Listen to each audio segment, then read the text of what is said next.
Hello, my self doctor Subodh Kumar. मैं आज आपका परिचय समाजशास्त्र से कराऊंगा, जिसे इंग्लिश में सोशियोलॉजी भी कहते हैं। यह एक नवीन विषय है और समाज विज्ञान के जो अन्य विषय हैं उनमें एक तरह से सबसे आधुनिक माना जा सकता है। 19वीं शताब्दी में इस विषय की शुरुआत हुई थी। हम यह समझने का प्रयास करें कि अन्य विज्ञानों की तुलना में यह ज़्यादा आधुनिक कैसे है। सबसे पहले आप ये जानें कि मनुष्य ने सबसे पहले अपने प्रकृति और पर्यावरण का अध्ययन किया। यही कारण है कि सर्वप्रथम हमारे विश्व में प्राकृतिक विज्ञानों का विकास हुआ और तदोपरांत हम सामाजिक विज्ञानों के बारे में अपने चिंतन को बढ़ाने लगे। तो इस प्रकार जो समाज विज्ञान के विषय हैं, जैसे दर्शन शास्त्र, इतिहास, राजनीति विज्ञान, अर्थशास्त्र इत्यादि विकसित हुए और उन पे किताबें लिखी गई। धर्मशास्त्र के बारे में भी किताबें लिखी गई। परंतु समाज के बारे में एक विशिष्ट विषय के रूप में जो हमारी सोच विकसित हुई वो 19वीं शताब्दी में अगस्ट कॉम्ट के प्रयासों से हो सकी। उसके पहले भी समाज के बारे में चिंतन की कमी नहीं थी। मनुष्य अपने और अपने समाज के बारे में कई प्रकार से चिंतन करते रहा है, लेकिन वैज्ञानिक दृष्टिकोण से अगर समाज के चिंतन की बात की जाए या समाज के अध्ययन की बात की जाए तो वह समाजशास्त्र एक अलग ही विषय के रूप में शुरू की गई अगस्ट कॉम्ट के द्वारा। अगर हम समाजशास्त्र के अर्थ को समझने का प्रयास करें तो सरल शब्दों में यह कहा जा सकता है कि यह मानव समाज का वैज्ञानिक अध्ययन है। इसमें मानव समाज का वैज्ञानिक अध्ययन किया जाता है। इस विषय की शुरुआत का श्रेय प्रसिद्ध विद्वान जो कि फ्रांस के थे अगस्ट कॉम्ट को जाता है। इन्होंने 1838 ईस्वी में इस नवीन विषय को जन्म दिया। उन्हें समाजशास्त्र के जनक के रूप में भी जाना जाता है। हम उन्हें फादर ऑफ सोशियोलॉजी भी कहते हैं। अब रही बात कि इतनी देर से इस विषय की उत्पत्ति क्यों हुई, तो इसके कई कारण थे। इसके पहले इतिहास, राजनीति शास्त्र, अर्थशास्त्र, दर्शन शास्त्र, धार्मिक ज्ञान, तत्ववाद, ये कई तरह की ज्ञान पद्धतियाँ या सामाजिक विज्ञान विकसित हुए थे। लेकिन जिस परिस्थितियों में समाजशास्त्र विषय की उत्पत्ति हुई वह कुछ विशेष जो उत्प्रेरक रहे इस विषय की उत्पत्ति के लिए वो इस प्रकार है। जैसे उस समय का जो राजनीतिक दर्शन था वह पहले से काफ़ी भिन्न था। इतिहास लिखने की धारा भी बदल रही थी।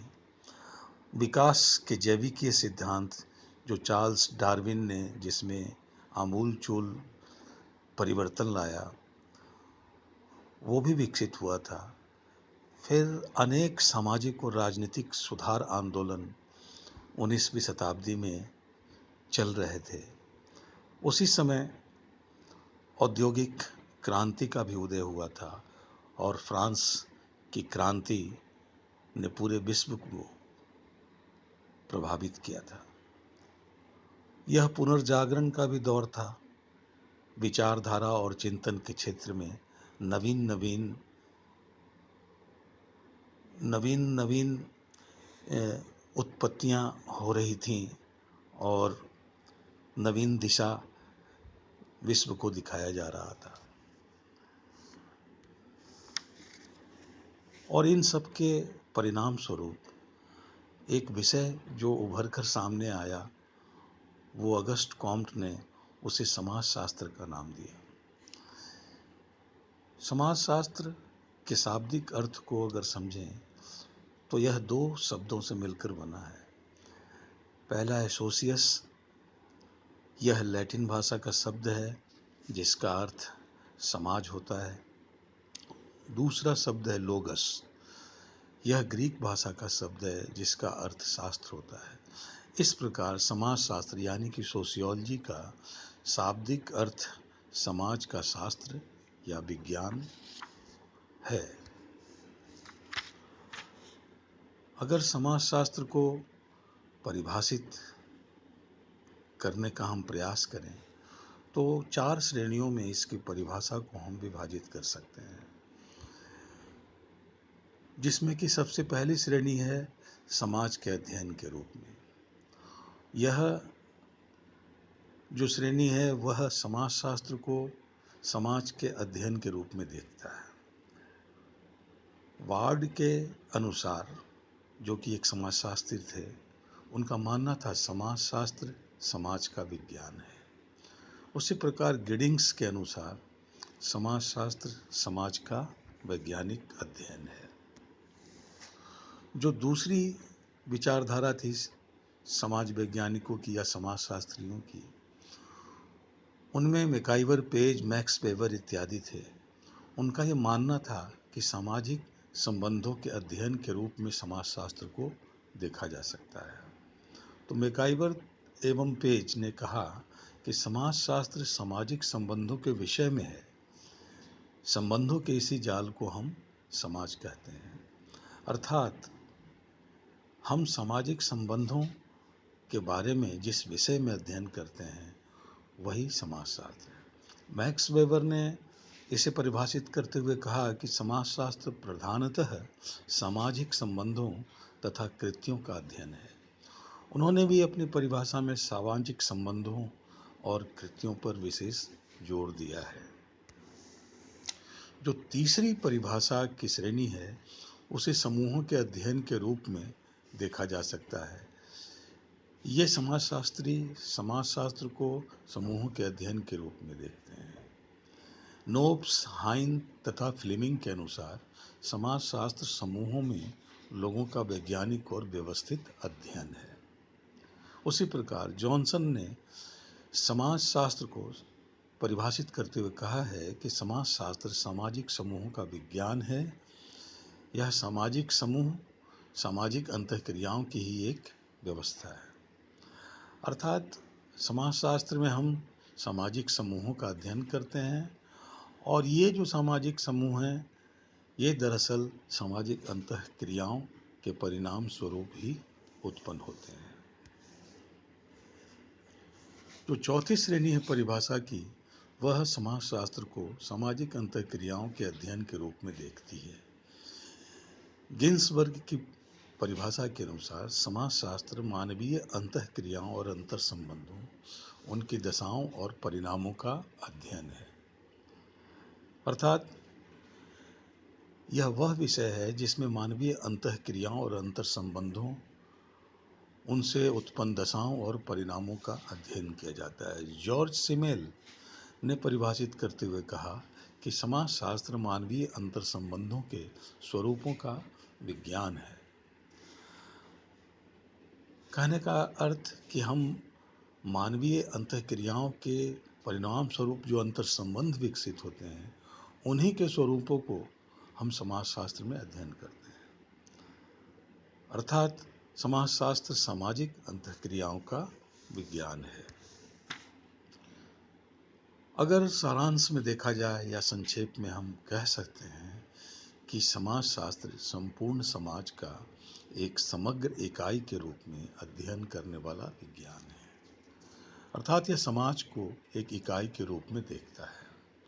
इसमें सामाजिक संबंधों का व्यवस्थित अध्ययन किया जाता है। समाजशास्त्र में हम किसका अध्ययन करते हैं? तो वह है सामाजिक संबंधों का। सामाजिक संबंधों को ठीक से समझने की दृष्टि से सामाजिक क्रिया, सामाजिक अंतःक्रिया एवं सामाजिक मूल्यों के अध्ययन पर इस शास्त्र में विशेष जोर दिया जाता है। और अगर हमें सामाजिक संबंधों को समझना है तो इसे ठीक से समझने के लिए हमें सामाजिक क्रियाओं, सामाजिक अंतःक्रियाओं, सामाजिक मूल्यों, सामाजिक मान्यताओं, सामाजिक रीति रिवाजों इत्यादि पर विशेष जोर देना होगा, तभी हम सामाजिक संबंधों को ठीक से समझ सकते हैं। और जब हम सामाजिक संबंधों का या सामाजिक समूहों का या सामाजिक अंतःक्रियाओं का, इन सब का व्यवस्थित और वैज्ञानिक अध्ययन करते हैं तो इसे ही हम समाजशास्त्र का नाम देते हैं। आपने इस क्लास में समझ लिया होगा कि समाजशास्त्र दरअसल किस विषय को या